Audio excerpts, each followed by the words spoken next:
So, Rosamund Pike, you got a new movie coming out called Hostiles, which is not your typical Western. Take us back to the beginning. What drew you to this film? What attracted you to the part?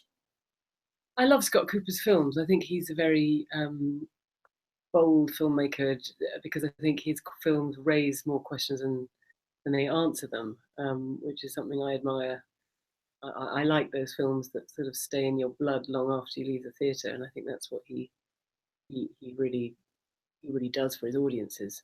Um, I think he lets characters breathe, he lets stories breathe, and I feel this frenetic pace of filmmaking these days. It's a quality that we really need.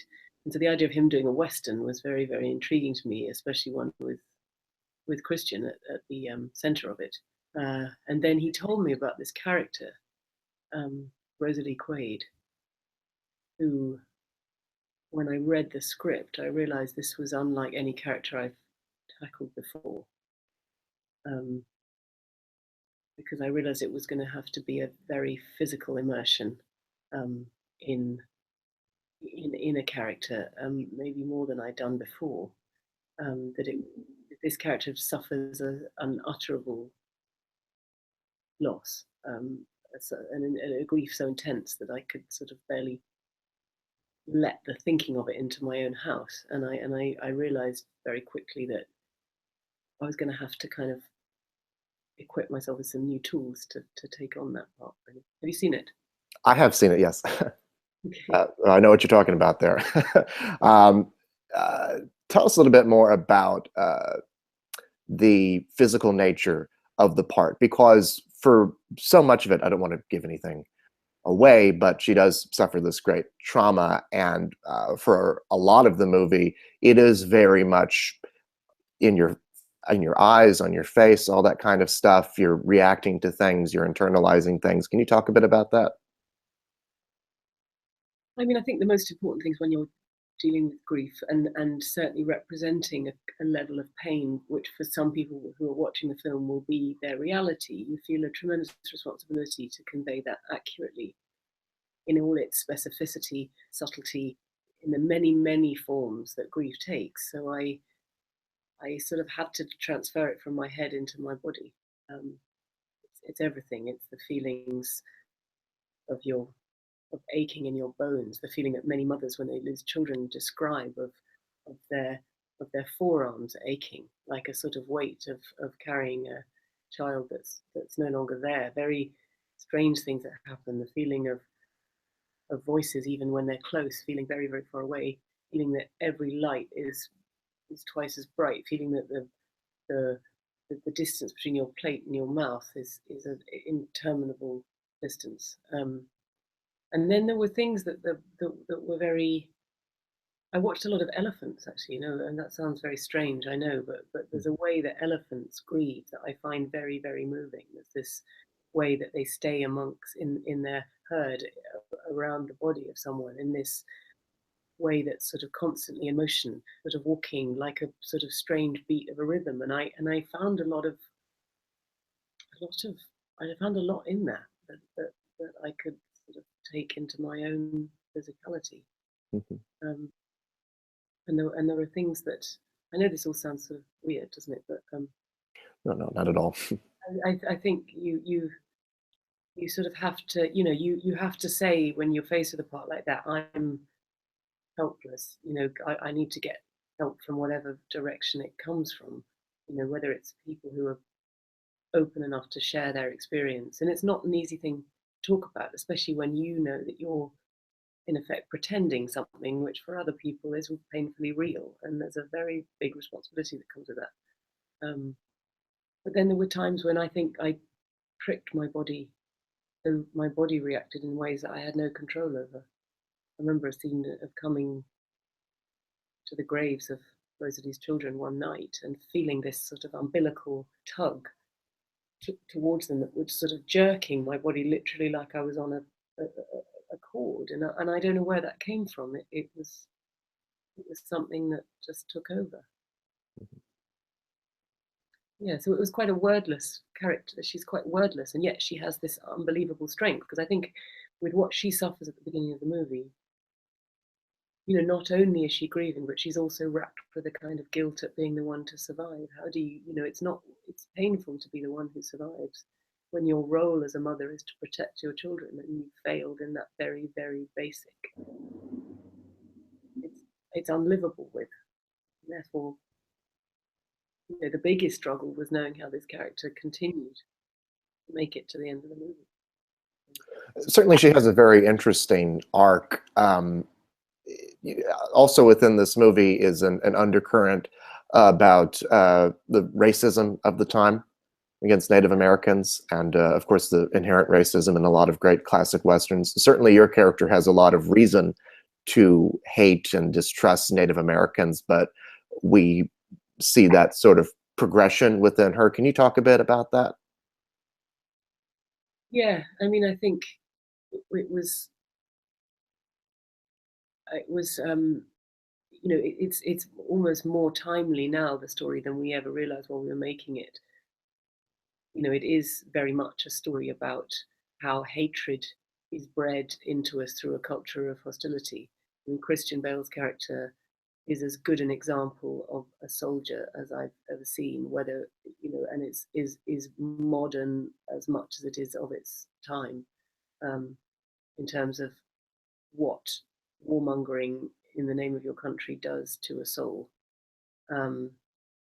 He's had to instill hatred in himself. Rosalie's hatred comes through intense fear, intense anger, a hate that she didn't know she was capable of, that boils in her, and yet she comes to realize that is futile, because even the perpetrator of that crime can be killed themselves and it won't bring back your family. So a lot of the film is a look at hate and what we can do to overcome it. And of course, it was an unusual thing that Captain Blocker, Christian Bale's character, was asked to do. He was a man who'd been fighting the Native Americans his whole career, probably after having been a young soldier in the Civil War, and suddenly is asked by Washington to perform what's effectively a publicity stunt and escort a dying chief who's been his mortal enemy and has killed many of his brothers in arms to a sacred burial ground. It's a publicity stunt he wants to spit on, but the nature of it means that there is going to be this period of weeks where him and his men are traveling alongside a Cheyenne family, and then when my character joins them, she's also compelled to travel with those very people that she feels that she fears. And of course, what she witnesses is another mother with her son, a family, a family experiencing the early stages of grief, knowing that their patriarch is about to die. It's an opening up to similarity and realizing that we're the same. So we turned out to have made a film about overcoming fear through understanding, which has turned out to be very, very relevant and an important message for the here and now. Very much so. Within the movie also is this romance that develops between you and Christian Bale's character, Captain Blockhart. What draws Rosalie to him? It's funny, Christian and I don't think we see it as a romance. It's this intense sort of understanding of one another, through them both being very damaged people. I mean, I think Rosalie is she's such a shell of who she once was, that when she has the opportunity to be nurtured in a household where they stop halfway along the journey at another barracks, and the colonel there and his wife offer to take her in, she knows she's not whole enough, and in fact finds some solace in being with these other damaged people, because those are her tribe at that point. I think Christian would describe his interest in my character. He's sort of fascinated by her because she's able to express a pain that he is, maybe able to feel, but certainly can never express. And she probably shows him the most tenderness that he's been shown through his whole career. And it became more and more apparent to me as the story went on that my mission, or Rosalie's mission, was to convey to Blocker that he was a good man, because I think she sees his self-loathing. She sees that he's sort of eaten up with the darkness that he's become, and her job is to make him see the good in himself, which she sees, because she knows that he is a reason for living. But it's not love. It's a complicated connection that maybe one day will burgeon into love, but they're both so far off being whole. I can't really see that it's love as maybe you or I know it. Mhm. In within the movie, you are out in the desert of Santa Fe, and shooting out in the wilderness. What did that add to your performance, being in that kind of environment every day? Well, I mean, the fact that every one of our sets, bar maybe two, were outdoors was just amazing. I mean, we were unencumbered by four walls. We had the whole of nature as our backdrop. We were at high altitude, so we had to acclimatize to that. We were on horses every day. I mean, there was a lot of it that was like the pinch me stuff of this is what I used to fantasize about and play in the woods when I was a kid. Mhm. Um, there was that great beauty, great sense of America, and America at its absolute best. Um, and it was, I mean, it was fun. We all felt very privileged to be there, and we had this very extraordinary experience because we had a Cheyenne advisor with us, Chief Philip Whiteman of the Northern Cheyenne tribe. And it's, you started off talking to me about how this is not your typical Western, and I think the foregrounding of the Native American characters and the humanity with which they are shown, and the way, in a way, that the savior figure, the person who eventually probably brings reconciliation, is the Native American character, that it's a very important part of what we set out to do. I mean, there are so many subtleties that would take a second viewing probably to understand. I mean, there's whole stories in the braiding and unbraiding of the Cheyenne's hair, and the little boy, after his father dies, he braids his hair in a different way, which shows him taking on the responsibilities of his father. There are so many kind of things encoded into this film that the first time viewer might not grasp. But I was coming back to the landscape and saying that Chief Philip Whiteman often would do a prayer ceremony before shooting, and you could see the producers, and all the people who are having to watch the clock and watch sees the cost of money dripping away as a sort of 20-minute prayer ceremony happens.